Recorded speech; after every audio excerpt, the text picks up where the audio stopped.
Mr. Alden Richards, abay nanganganib nga ba ang kanyang buhay dahil po sa isyong ito, no? Dahil kay Catherine Bernardo. Ano nga ba ang nakapaloob sa balitang ito? But before that, if you haven't subscribed yet to my YouTube channel, please don't forget to like, share, and subscribe at hit mo na rin ang notification bell for more showbiz updates. Bago tayo, of course, magpatuloy sa ating updates for today's video, nais kong pasalamatan kayo for always watching and trusting this channel. Thank you so much sa inyong palagiang panonood at palagiang pagsubaybay sa mga updates po natin. Maraming salamat po. At ngayon, let's talk about this one dahil matapos nga po no, na i-award itong si Mr. Alden Richards kasi isa po siya sa mga tinaguriang Best Actor. Alden Richards versus Arjo Atayde, kabilang ang Asia Multimedia Star at ang kabiyak na puso ni Maine Mendoza sa 7 nominado bilang Best Actor sa 8 edis ng Society of Philippine Entertainment Editors or SPEED, kung saan laglag si Miss Catherine. Nominado si Alden para sa pinakamalakas na Pinoy movie sa kasaysayan, ang Hello Love Again, na pinagtambalan nila ni Catherine Bernardo. Panlaban naman ni Arjo Atayde ang Metro Manila Film Festival 2024 niyang topak. Ang 5 pang nominado ay sina Vice Ganda, Sid Lucero, Kokoy De Santos, Joel Torre, and Dennis Trillo. 6 ang nominadong Best Actress, ano? At talagang masasabi mo na umuulan po ng award kay Alden Richards. Kahit po ang dami pong mga pinagdaanan ni Alden from last year 2024 ay binawi po talaga or nabawi lahat yan dahil sa mga sunod-sunod na awards dito po sa nasabing mga award giving bodies, ano. Pero alam niyo po ba that aside from those good news na natatanggap ni Mr. Alden Richards ay meron din pong talaga naman parang may mga natatanggap siyang pambabash mula po sa mga kampo at sa fans ni Catherine Bernardo, no? Panoorin po muna natin ito. Kasi hindi ba pumutok kasi yung issue niya tungkol dun sa Guillermo Mendoza Memorial Award. Dahil di ba sila ang pinarangalan bilang box office king and queen. Ngayon ito na, ang dumating lang doon sa okasyon sa awards na night ay si Alden Richards lang. At ang pinakamatindi, tinutukan ng manonood, ng mga naroon, ang mga pinasalamatang pangalan ni Alden Richards, ni isang banggit kay Catherine, wala. Oo. Ang nagpasalamat sa maraming daw, parang maraming salamat siya nagbubuo. Yung parang ganun lang ang sinasabi niya. Tapos si Catherine naman, nasa isang okasyon na malapit lang sa venue. Hindi nagpunta doon para tanggapin yung Box Office Queen Award. Para iwasan si Alden. Yun ang sinasabi ng marami. Nag-iiwasan. Meron daw tampuhan. Ano kaya ito? Ba't kaya sila nagtatampuhan? Ayon po sa report na inilabas ng Showbiz Now na kani-kanina lang, ay kinumpirma po nila na talagang may malalim na hidwaan between Catherine Bernardo and Mr. Alden Richards, ano? Kasi sinasabi po nila na si Miss Catherine is pinakawalan pala ng kanya pong endorsement, yung kanyang trabaho ng mas maaga para makapunta siya dito po sa nasabing award-giving bodies. Pero sinasabi po ng ilan, ng speculation po at conclusion na tila baga talagang iniiwasan ni Catherine Bernardo na makita o makasama si Alden Richards sa event na ito dahil binigyan na nga po siya ng time para po makapunta dito. Pero aside from that, imbis na talagang makisimpati ang ilan sa mga netizen, ano, dito kay Alden, ay binabash pa siya ngayon ng ilang mga fans ni Catherine. Sabi dyan na tulad ng inaasahan, ang box office king and queen na sina Alden Richards at Catherine Bernardo sa katatapos lang na 53rd Box Office Entertainment Award organized by Guillermo Mendoza Memorial Foundation, tinanghal na biggest winner ang dalawa para sa sequel ng Hello Love Again na Hello Love Goodbye. No show si Catherine na balitang may natanggihan or natungo ang pressing showbiz commitment. Only Alden showed up to personally receive the award. But just when he na ikinatuwa ng mga Catden fans ay may ilang dismayado. Ang siste, hindi man lang daw in-acknowledge ng kapuso actor ang leading lady niya sa HLA. Katakot-takot tuloy na pambabash ang ipinapatikim ng mga netizen kay Alden. Much of the credit for the success of the sequel ay attributed pa rin kay Catherine. Lalo lang din na reinforce ang paniniwala that there exists a feud between Catherine and Alden. Maging ang pababasted ng actress sa panliligaw ni Alden ay naong katuloy. Hindi naman daw asking too much ang mabanggit man lang ni Alden na sinishare niya ang recognition with Kat. After all, pares nga sila at mabuti if they don't represent the same box office movie.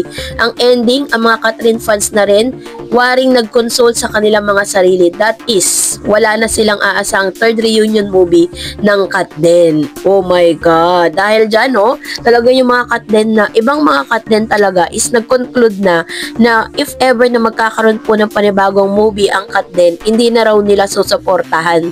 Parang nilulusaw or parang ayaw na po ng mga Katrin fans na magkaroon ng sequel movie pa, no, or another project sa kanilang dalawa dahil nga sa hindi pag-acknowledge itong si Alden Richards kay Miss Katrin Bernardo. Ang point of view ko with regards to this is that kumbaga parang hindi naman po natin kailangan na diktahan or kumbaga hindi natin kailangan utusan si Mr. Alden Richards kung ano po yung mga dapat niyang banggitin doon. Although nakakatampo naman talaga na dapat in-acknowledge niya talaga yung pangalan ni Katrin bilang parte ng success ng nasabing Hello Love Again movie. Pero hindi naman po yun magiging grounds or rason para po i-bash at talagang manganib pa yung buhay ni Mr. Alden kasi ang dami pa pong mga talagang hindi kaganda ang mga salita na natatanggap niya, 'di ba? Well, in fact, kung tutuusin is makikita naman talaga natin na obviously na parang umiiwas naman talaga si Katrin kay Alden, pero wala pa naman pong pinaka facts na or yung pinaka main reason kung ano ba talaga yung pinaka hidwaan or rason kung ba't sila nag-iiwasan. Yun po yung dapat nating alamin. So, dahil dyan, mag-react tayo sa mga komento ninyo at mga reaction ninyo sa comment section. Let's start off with Miss Anastasio Malabo. Sabi niya, mga bashers ni Kat ay aldab na grabe ang inggit kay Katrin. Hindi nga pinapasalamatan ni Alden si Kat. Di naman siya magka-award. Si Alden kung wala si Kat, pinaubayan na lang ni Kat sa lahat. Sabi ni Raquel, actually, pag nagkita si Alden at Katrin, masasapakan sila kasi magkaaway sila. Ayun ako, kahit hindi pa salamatan ng Kat din ng isa't isa o national TV, sa totoong buhay, matagal nang nagpapasalamat si Alden, Katrin sa isa't isa. Kailangan talaga gawing big issue yung speech ni Alden. Napakitid naman ng utak nyo. Ang importante, hindi magkaaway si Alden at Katrin. Which is true, di ba? Hindi naman talaga dapat bigyan ng malaking deal. Hindi dapat big deal na hindi man lang siya nabanggit. Pero syempre, kahit papano, may mga fanbase kasi si Katrin na talagang magre-react. Sabi naman po ni Miss Rosemary, iba po ang sitwasyon ni Katrin Bernardo at Alden Richards ngayon. Parehong A-list exclusive stars of different networks. Ibang sitwasyon kay Julia noon. ABS is grooming Katrin Bernardo as solo artist na sana na kahit kanino pwede i-pair. Hindi in-expect ng ABS ang massive reception for Kat Alden tandem. Now, they're having hard time to undo it. Kasama po sa script ang deadmahan ng KD in the hope na di na sila ma-identify with one another. AR and Katrin Bernardo are matured people. They respect and understand each other's work. Walang personalan. Naawa lang ako sa mga fans who are affected and victims sa kalagayan.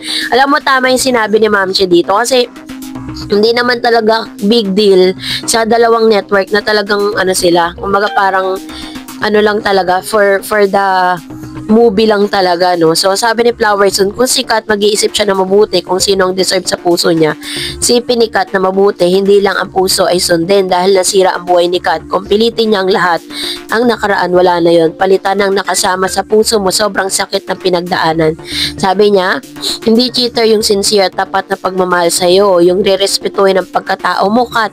Yan ang importante sa buhay mo, Kat. Dahil lifetime na kayo magkasama, magkasundo kayo sa lahat ng bagay. Basta ang hanapin mo, Kat, na lalaki para habang kayo'y magkasama till death do us part, Kat. O, diba? Nagbigay na ng payo si Ma'am Che kay Katrin, no? Pero syempre at the end of the day, kahit sino pa yung lalaki na gusto makasama ni Katrin, siya pa rin ang mamimili, hindi tayo. Sabi ni Miss Celedonia, sabi niya, have you seen them at the backstage during the bench fashion show? They hugged to each other and gave her soft cares on her arm and back. Ako po kasi hindi ako maniniwala na meron silang pinag-awayan o mihidwaan sila eh. Pero ano naman, siguro may mabigat na rason, no, kung bakit po hindi siya lumilitaw sa mga award-giving bodies na yan. Sabi ni Flowers, ilang beses naman nangyari yan na hindi umattend si Kat ng awarding. May kasalanan din dahil naman binanggit ang pangalan ni Kat. Yung sabi ni Geraldine, nung 5 breaks up nila ni Julia, nung hindi nakapunta si Julia, binabanggit naman ni Alden si Julia at pinapasalamatan. Ngayon, ni Kat at Alden wala ni isa. Kaya hindi nila masisisi ang mga fans na mag-comment ng ganyan. O yan. So, nagkaroon po ng comparison, ano? And yun nga kasi talaga big question talaga yun eh. Sabi ni Gis Fan, paano naman ilang beses nang hindi umaatin si Kathryn sa mga awards na magkasama sila ni Alden? Deadman na talaga siya kay Alden. Akala ko ba magkaibigan sila? Si Alden, inatinan lahat ng awards para sa kanila. Sus! Huwag niyong intrigahin si Alden dahil super bait niyan. Magkaiba kasi sila ng network kaya kanya-kanya na sila. Mukhang niluluto pa yata ang comeback ng Katniel. Hindi na yata nagsawa ang network nila na pagsamahin uli sila kahit overuse na ang love team nila. Tumatanda na nga sila, yun pa rin ang gustong i-push ng network nila. Hindi ganyan ang tinatahak na takbo ng karir ni Alden. Hindi siya nakastuck sa isang kapareha lang at marami siyang pinagkakabalan aside from showbiz, which is very true. Ito po ay realistic na na komento nanggaling po sa isang fan. Tama po yung sinabi niya dito. Agree po ako sa inyo. Sabi ni Tchaikovsky, pilit nyo kasing palabasin na magjowa ang Katniel kahit hindi naman. Ang daming awarding ng Katniel pero no show pa rin si Kathryn at never siya nagsasalita about the real reason behind. Parang feeling VIP din, charot. But siguro meron isang taong pumipigil kay Kat. Sooner or later malalaman din yan. Maybe si MMA or the FP. Well, come to think of it. Actually, meron po ako naiisip na isang tao na pumipigil sa kanya na maaaring yun din po ang dahilan kung bakit po parang ayaw na silang pagsamahin, ganun. So, ibibigay ko na lang sa inyo pag meron na tayong matibay na ebidensya. Sabi ni Mr. Renato, I commended Alden for his professionalism kahit nagkakasakit dumating si Alden. Kahit siya nagkasakit while Kathryn hindi naka-attend, nakaka-disappoint lang, hindi professional siya. In the case, yung dapat sisihin yung handler, road manager niya, hindi nagawa ng paraan. Masyadong problematic ang schedule ni Kat. Patong-patong ang resulta, sabay-sabay ang recognition awardings at mga endorsement engagement ni Kathryn. Kaya wala choice si Kathryn, give up the awarding, proceed sa engagement. After all, bread and butter ni Kat Quesoda, tawagin unprofessional, ungrateful, and manager, and it doesn't fit for his job. Hindi alam ng job description niya. Unlike Laysam, he handles Alden's schedules smoothly. Ayan, ito yung kanyang opinion. And that's it for today. For more videos and updates, please don't forget to like and subscribe. And please don't forget to follow my Facebook page, Dar Eds TV. God bless everyone.